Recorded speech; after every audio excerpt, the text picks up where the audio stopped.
Hey everyone, it's FANzine Live. We are live on Sunday morning, or I guess early Sunday afternoon at CXC 2025. I was hoping to get over on Saturday, but family obligations led otherwise, so we're going to try to put in a full day here at CXC, Cartoon Crossroads Columbus. In my mind, it's probably one of a handful of really notable kind of next level up shows, but this is big and we're very excited about doing it. And I've got some stuff I'm looking forward to seeing and some people I'm looking forward to meeting. So perhaps maybe we'll get a chance to say hello to some folks. And let's start by giving a shout out to the Carnegies, because the Columbus Metropolitan Library the main branch is a Carnegie library, and my God, is it gorgeous. So I hope you guys enjoy this trip through the library, enjoy this trip through CXC. We're off and running. The show is open.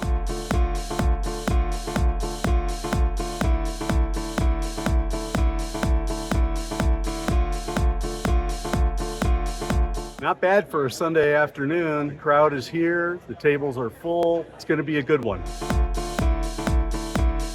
Hey everyone, it's a few days after CXC. I have to tell you, I did not get enough footage at the show. Between having my daughter in tow and having my need to talk about the Collected Cranium Frenzy, I just didn't get what I wanted. That means that I'm left talking about my haul. So why don't we get started? The best thing in my mind that the CXC folks did was they put Sean Knickerbocker from Rust Belt Review right up at the front. And as you walked from the stairs past the registration tables and the sign-in tables and you go in, Sean was like one of the first people there. And Rust Belt Review just won an Ignatz for one of their more recent issues. Sean had number 7. Check out the chrome work on that cover. Pretty cool. I also grabbed a copy of issue 4 as well that I picked up. Killbuck and Rust Belt, which is his predecessor to the Rust Belt Review. The reason why I think it was so important that Rust Belt Review was right there off the top was, first off, it's his project. But also, I would say that I probably saw out on that floor at least 5 or 6 different expo vendors who had copies of Rust Belt Review with their contributions in it for sale at their tables as well. It speaks to how broad Sean has been as far as curating talent and making that book as great as it is. Joe Sikoryak had this fantastic plastic encased box set collection of 10 copies of When We Were Trekkies, the true life graphic memoir of conventions, cosplay, and coming of age in the 1970s. And Joe's out of San Francisco, I learned. This is such a terrific little package. It is a plastic box. I just did that piece on the Rocket Blast Comic Collector and the Star Trek issue. This is just kind of an area of interest, and I think it's going to be fun to read these. Zine Club Columbus. This is something I have never heard of before, and they had these sitting out asking, telling you what is Zine Club Columbus, prompts, how to make a one zine on a fold, a one-pager, FAQs, that type of stuff. And it's basically encouraging people to come to their, I think, monthly get-togethers and make zines with them. Their version of zines, I think, is a little more in the scrapbook style as opposed to the cartooning or comic style. They're all fun. They're all interesting. I'll probably end up going at some point. I'd love to be able to share my more recent piece with them. Bruce Chrislip, writer of the foreword for the Collected Cranium Frenzy Volume 1. He has done much more than that. We've looked at him in the past here at FANzine Live. We did some swapping as well. I gave him a copy of my proof of the tragedy of Morty, Prince of Denmark. So Bruce was kind enough to give me a couple things. He gave me a Starhead Presents number 2, Curse of the Baby Monster, and he gave me a copy of the cartoon Loonacy APA, the Fantastic 50th issue. Bruce, I believe, did that cover. And then also he pulled out a piece about a Cartoonist Northwest meeting on February 15th, so this must be old, with Morty the Dog and Steve Willis. A chance to see some vintage Steve Willis. The ephemera is always fun to take a look at. Matt Feazell, who won, I believe it was called like the Trendsetter Award or the Transitional Award or something like that. Truthfully, I don't think it matters. The point is that Matt Feazell, the creator of Cynical Man, got recognized for his incredible contributions to small press comics and cartooning. Matt is tireless. Matt is selfless. Matt is dedicated to teaching people that anybody can make a mini comic and tell a story. And that is so inspiring. So I'm thrilled to see that. He saw my daughter, who was thrilled to see him. My daughter picked up a copy of his latest copy of the U.S. President's poster, which she has on her wall in her bedroom. But also Matt gave us a copy of the Not Available Comics number 29, which is the Fantastic Four tribute issue. So this is his latest. And I do note on the back here that he has a 100-piece Ice Agents playset. You get all this for $1.98. You get 20 random dudes with masks and guns, 4 unmarked black vans, 6 farm workers, 6 cooks, 6 dishwashers. It goes on and on. Matt's awesome. He's got a great sense of humor.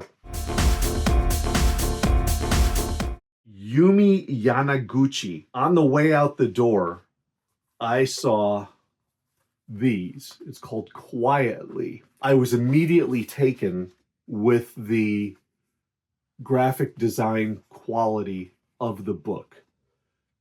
Well, here's the first one. The second. The sparse layouts. Third. The sparse covers, I should say. Fourth. And fifth. These just really blew me away. There's a tendency in cartooning to try to fill the page, and the use of white space really indicates a sense of restraint about the work. And Yumi was just fantastic. I mean, this stuff is just great looking, and it really grabbed me. But I did give her a copy of Collected Cranium Frenzy number 2 because she told me that these are the autobiographical stories of a librarian. And of course, Steve Willis is a librarian, a recovering librarian. He's retired as well. And the volume 2 of Collected Cranium Frenzy has a story about being in a librarian meeting, kind of the hijinks that one can pull in that type of thing. So I made sure she had that on the way out. Gillian Claire Swearingen has Have a Great Summer. I'll just show you a little bit on the inside. Gillian is an interesting person in the sense that she is relatively young and relatively new to the craft, but she found a way to hook up with Archie Comics, and she loves Archie Comics.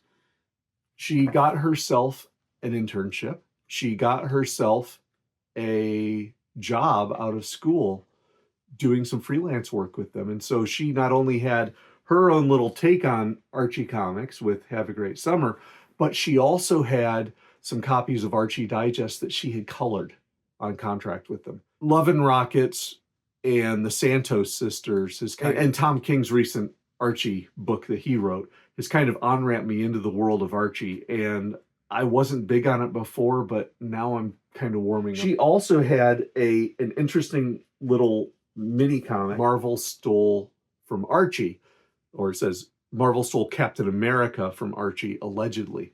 And it's the story of the Shield, the Archie character, and how Marvel kind of got on the wrong side of Archie with that. Justin Scarhos had a few books of a zine called Entropy. This one is Them by Ju Young Kim, kind of a one-person anthology story piece. And the other one is called Rest Systems out of Bologna, Italy by Adriana Marinero. And again, the same type of thing, individual cartooning. When I see world zines, when I see foreign countries, my ears perk up. And so I had to pick these up, and we started talking, and I said, you know, these look a lot, these remind me a lot of the Koosh comics, which I did see all over, as well as the Rust Belt Review. So the Koosh comics are very popular as well. And I said, this reminds me a lot of Koosh. And he said, oh, Koosh is one of my favorites too. So I plan on seeing these in a world zine video. James Easterly, he was a speaker talking about doing research for biography-based comics, but I learned about him when he was working for one of the printers, one of the online printers of comic books. And he's since gone on his own, but he has become a bit of an expert in paper, the use of different types of paper in printing. And he is doing a piece called Miyazaki and Mobius, The Making of Nausicaa. And this is a copy of his San Diego Comic-Con 2024 Ashcan preview. And it's done on this wonderful quasi newsprint type of thing. It's a little bit creamier, browner, like a tan on the outside, and then straight up newsprint on the inside. It looks like most of it right now is in pencil form. A.T. Pratt, who we've looked at in the past, or was nominated for an Ignat for his Big Apple Matinee. And this is the wrap that went around it. Notice the fascinating printing, multiple colors. Registration wasn't perfect, but that's okay. And then he has his book, and it's one of those where things fold out and you can read individual sections, and it's just this glorious combination of materials. And I'm so looking forward to just diving in deep and reading that one. I'm going to have to see how I can fold that back up. Columbus College of Art and Design comic, their annual comic anthology is called Spitball. And this is Spitball 11. And look at that gold leaf on the cover. Holy cow. Beautiful looking cartooning there. It just grabbed me. And I wanted to get their annual book anyway. But then, here, let's see if we can pull some pages out so you can see. But the cartooning is solid. There's some variety to it, though I must say a lot of it is manga inspired, which isn't surprising these days. But yeah, just nice looking stuff on the inside. Nice looking, really nice looking stuff. Look at the end paper design there. I mean, you gotta love it. So Spitball 11, CCAD, they did a great job. Back at the community table, which was way in the back, they were offering individual artists an hour, local artists from the Greater Columbus community, an hour to sit at the table and be a part of the show. And actually, I was invited to be a part of that, and I suggested that because really I'm not a cartoonist. I mean, I do a little bit, but I'm not anywhere close to the caliber of the CXC cartoonists. I was like, putting me there is a disservice to the other cartoonists in Columbus. So I did get a chance to meet a couple of them, and one of them was C.W. Drescher, who had Red Bounty, which I believe he said was a piece that might have been a CCAD final project. Some nice looking cartooning, nice looking work with color, strong layouts, we like. And then also another book that he did was called Orbit Decay, a little more of a sci-fi type piece. Neat. Alex Clark was the other person. They had two artists at a time, and Alex Clark was the other. He had a few copies of a book called Lost in the Shuffle. Some strong cartooning on the inside. I'm telling you, between CCAD and some of the other stuff happening in Columbus, the Columbus Scribbler and the like, there's a wonderful, wonderful knowledge base of cartoonists and interest base of cartoonists here in Columbus that I just can't get over. Hannah Jill Johnston had Swan Song, the preview, and this is a graphic novel that is to come. And this is something I saw on a couple occasions. People using mini comics or self-published zine style comics, I mean this is a little larger than a mini comic, to do a preview of a forthcoming graphic novel.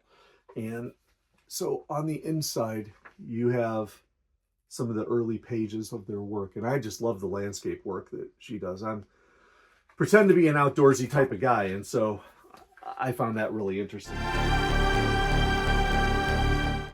So John G he did a trade with me, and this was one of the books that he traded, and it's really sharp. She and the Valley of Wonder. And I love the color on this. It's very bright, kind of a neon color on tan backgrounds. Really exciting stuff. And then he also had the Tales to Demystify Feeling Adamantium Tonight. And it's a bit of an autobiographical piece. Tales to Demystify The Perfect Breakfast Sandwich. Some fun cartooning in there. And then Tales to Demystify, issue number 1. And this is some of his stuff as well. Black and white. The neat thing about his work is that he is going to be kicking off a Kickstarter in the next week or so for a book called Memento Mori, which, as he tells me, brings some of the concepts that he's been working on over the years into a single volume. And so we're going to take a look at his stuff, and we're going to talk up Memento Mori. Connor Stetschult, and I hope I pronounced that correctly, had a neat looking zine, very matte feel. Coloring is really cool on this. Printing, here, let me get the business card out. Printing is neat, uses a unique paper. Very nice, called Crepuscline, and I screwed that up, I'm sure. Anyway, this was a 2024 zine. Then he had another 2024 zine called ORD-CDG-ORD, and it reminds me of the Penn Union book that I did, because he took pictures and drew pictures on his O'Hare to Charles de Gaulle and back flight of the tail of the plane and how it changed over time. It reminds me a lot of Penn Union, that world zine we did. Lastly, he had a couple newspapers as well, and these were fascinating because he's playing with the tabloid design that you see in the likes of a Columbus Scribbler. But look what he did.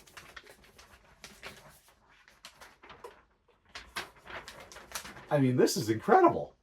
So that's going to be a fun one to read as well. Abby Kaysen has We Are the Sickos. And this is apparently one of those band books. And by band, I mean musical band.